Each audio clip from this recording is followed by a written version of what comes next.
morning, or depending on when you're watching this, good afternoon, good evening, or good night. My name's Ross, and as always told, out of Voice of Radio. So today we need to take a look at the new Pokémon TCG Pocket drop event, which is happening starting this morning. It is a bit different.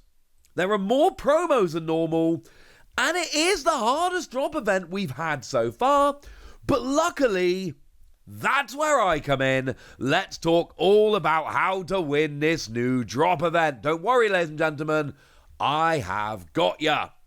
But first, let's start off having a look at all of the promos, and there are a bunch of promos. Normally there's 5. This time around, there's 7. And the big one we're looking for is Ultra Necrozma EX, which is a brand new, mechanically unique, never-before-seen EX. That, frankly, makes it a pretty big deal. Is it any good? Well, it's got 150 HP and no weakness. That's going to become very relevant in a minute when I tell you how to beat it. Free energy 60 is fine, but 4 energy, 120, discard the top 5 cards of each player's deck.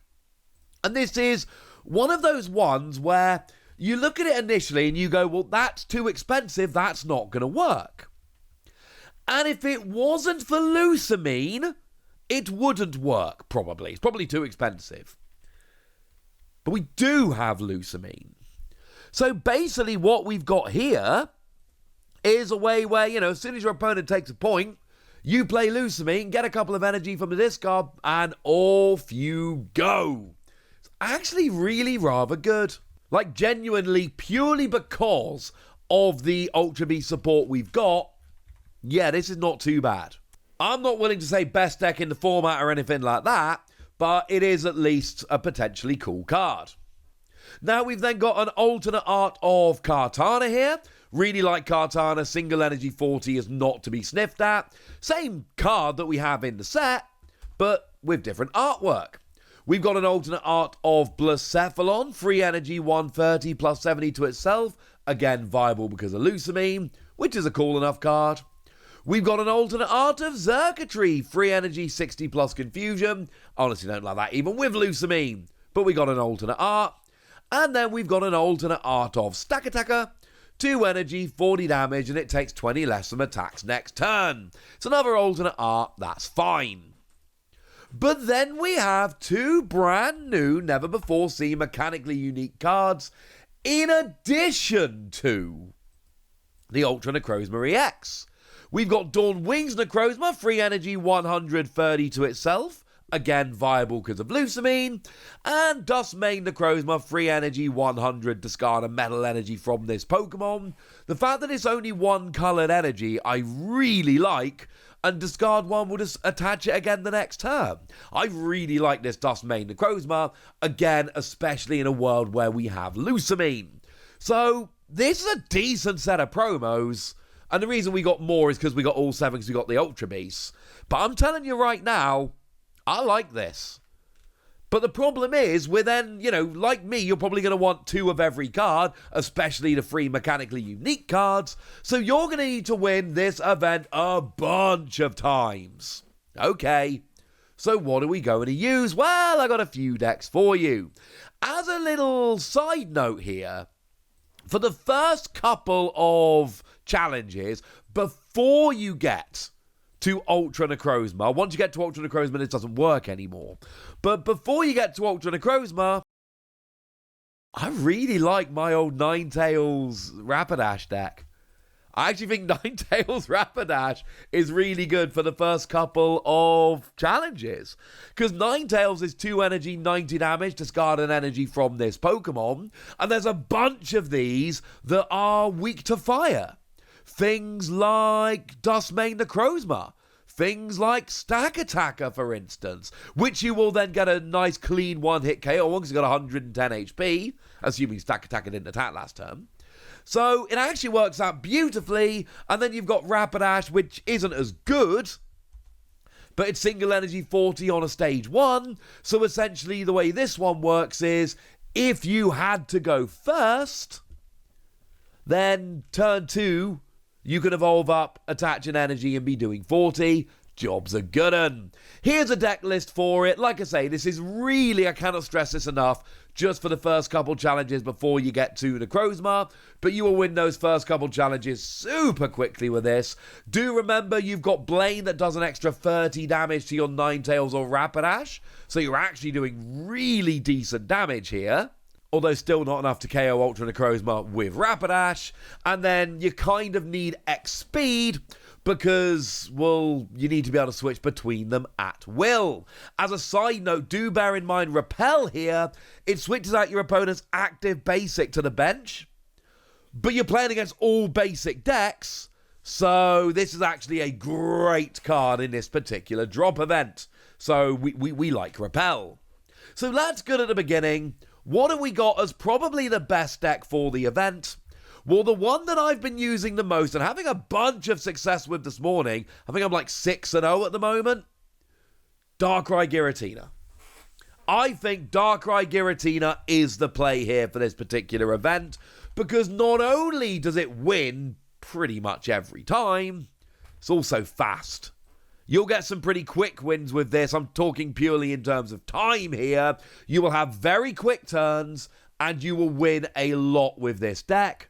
So make no mistake about it. This is the one that I'm using at the moment.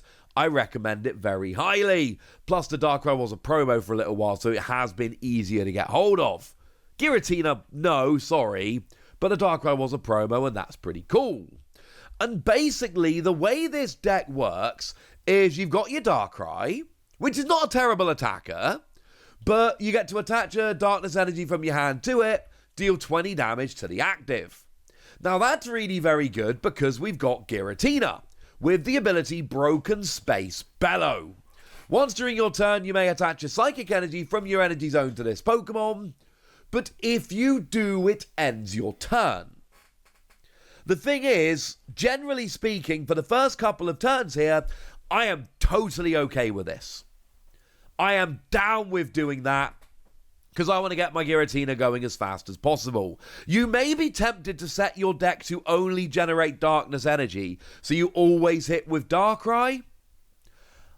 I would recommend not doing that personally because I think you need to be able to get your Giratina going as fast as humanly possible. And I'm just not a fan of essentially having to wait an extra turn of having to use the ability where you attach an energy but end your turn because you had an extra energy on your Darkrai. I'm not a huge fan of that personally, so that's not what I would choose. I've got it set to generate both kinds of energy, and it's working very nicely for me. And then Giratina hits 130. Now, importantly, Ultra Necrozma has 150, which is annoying, but that's where Darkrai comes in. You attach to Darkrai, and then it does that extra 22 Ultra Necrozma, and then you've got the 150, and you are good and rolling. Although I also want to play Rocky Helmet here, because I really love the idea that if I whiff the KO, well, if they attack me, they then go down. I like that. I like my opponent having to go down when they attack me. That's pretty good. I also love playing Giant Cape here. But then again, so does Ultra Necrozma, which just gives you more reason to play Rocky Helmet. Honestly, Rocky Helmet on an early Darkrai is a little bit better. Now, a general tip for playing in this event, especially when you get to Expert, don't take random, stupid early game prizes because of that Lusamine card I keep telling you about. The problem is, once Lusamine is active, which is to say you've taken a prize, then your opponent can get Ultra Necrozma rolling, and indeed any of their Pokemon rolling, much more easily.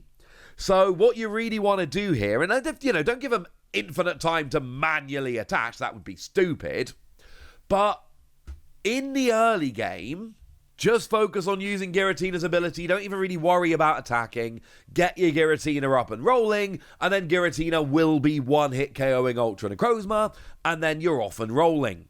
Again, when I say one hit KOing, I know it does 130, but that's why we're playing Darkrai.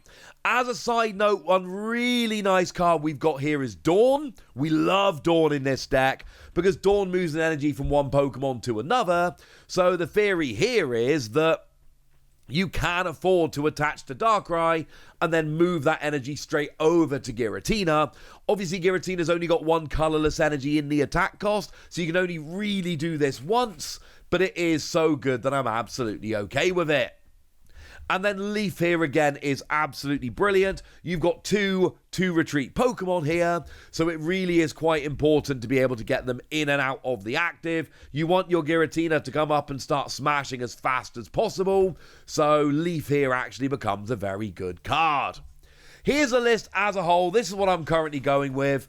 Obviously, 2 Pokeball, 2 Professor's Research. We've got Leaf for retreating, Dawn for moving energy, Cyrus because your opponent can switch their active around easily, be able to counter it, Giant Cape for extra HP, Rocky Helmet for the extra 20, and I know it seems a bit dumb playing Pokemon Communication when you're playing 4 basic Pokemon. I understand and I acknowledge this. I am desperate for a turn 1 Giratina when I'm playing this deck. Going first, going second, I am desperate for a turn 1 Giratina. So I'm playing 2 Pokeball, I'm playing 2 Professor's Research. The only other card that's going to get me there is Pokemon Communication. I don't love it, but you're going to have games where you open with Darkrai, and then you draw another Darkrai, or you Pokeball into a Darkrai. In those games, Pokemon Communication is really going to help. You can absolutely cut this for a myriad of other cards like Repel or some healing or anything along those lines. For me personally, I am so desperate for a turn 1 Giratina that yes, I am playing 2 Pokemon Communication in a deck with just 4 basic Pokemon. And I'm telling you right now, there's been a few games where I've already realized that was a good idea. And I'm happy I did it. But we all know there are those challenges where you need to win without using anything above a holo Pokemon. So might I introduce you to Silvally Rampardos. Now, to be fair, this is one of the top meta decks around at the moment, so there is a strong argument that maybe you should just be playing this instead of Darkrai Giratina. Although I think Darkrai Giratina generally wins faster, which is why I want to play it to go through, because there's a lot of promo packs I need. But we got Silvally, 50 damage. If you play the supporter from your hand this turn, it does 100. And you've got Gladion here to help search it out, which really helps. It's just a good, efficient attacker. And you use that to buy some time until Rampardos comes up. And look, Rampardos is a Stage 2 fossil Pokemon. You have to get it into play. You have to get Skull Fossil down. And then evolve it into Rampardos, which is a Stage 2. And yeah, that's an absolute pain to do, I grant you. Single Energy 130. That is absolutely worth it. It'll KO anything other than Ultra Necrozma, and then we play Red. And I do think we need to play Red here. Red does an extra 20 damage to EXs. So the hope here is that essentially you Rampardos, and on the turn you have Rampardos, you also get yourself towards a Red, and then that's that extra 20 damage you need to get over the hump and get a KO. One of my issues with this deck is it's a little bit cluttered. Now, here's my current list of the deck. You'll notice I'm playing 1 Cranidos and 1 Red. I don't want to play 1 Cranidos and 1 Red. I really want to play 2 of each, but I'm limited to a 20-card deck. But you've got Gladion, which grabs your Type Null and Silvally, and you need that going on your second turn of attaching energy. You need to be hitting. You've then got Professor's Research, which you need, Red that you need, Pokeball, Pokemon Communication. You've got to have Rare Candy really in a Stage 2 deck, so you kind of end up running out of space. I'm also only playing 5 supporters in a deck where Silvally needs a supporter every turn. On a honestly, between Gladion and Professor's Research, you're only playing a 20-card deck. You should be okay here. But you see where we're going. This is an awkward deck, frankly. A very awkward deck. But I do think it's a very good deck, and I think it hits the numbers very nicely. And if you really want to play more supporters, you absolutely can. But you do have to start cutting stuff like Pokemon Communication, Pokeball, Rare Candy. That's essentially where the spaces are. So you've also got to remember, we are playing this specifically for the drop event. And nothing has 100 HP, really. Everything's got like 110, 120, and then the Necrozma goes up to 150. To put it another way, you're 2-hit KOing with Silvally, once for 50, once for 100. So you can afford to play a supporter every other turn. So if you look at meta lists of this deck, you're not going to find them playing 5 supporters. They're going to be nearer 7 and 8. But because we only really need to play one every other turn, and that's only when we're using Silvally, I do think we can get away with it. Certainly it's working for me for now. So there we go. That's what you need to know. All of the promos, all the decks you need, and now it's over to you guys. Have you got some other decks you would recommend? Let me know in the comment section. Get us! Be nice. And then make sure you like this video, subscribe to this channel, follow me on Twitter at @TheWasi. That's where we talk about Pokemon and a whole bunch of other card games. And please do consider checking out patreon.com/PTCG Radio, where you can support the channel, get some bonus podcasts, join a Discord, and all kinds of fun things. And get shout-outs on the channel, like the lovely Nick Gleason, who's been a supporter of ours for a little while now and seems to be a very lovely person. So shout out to them for the support and the loveliness. But by far the most important thing, as always, look after yourselves till next time, would ya? Thank you very much for watching. My name's Ross, and you've been watching PTCG Radio.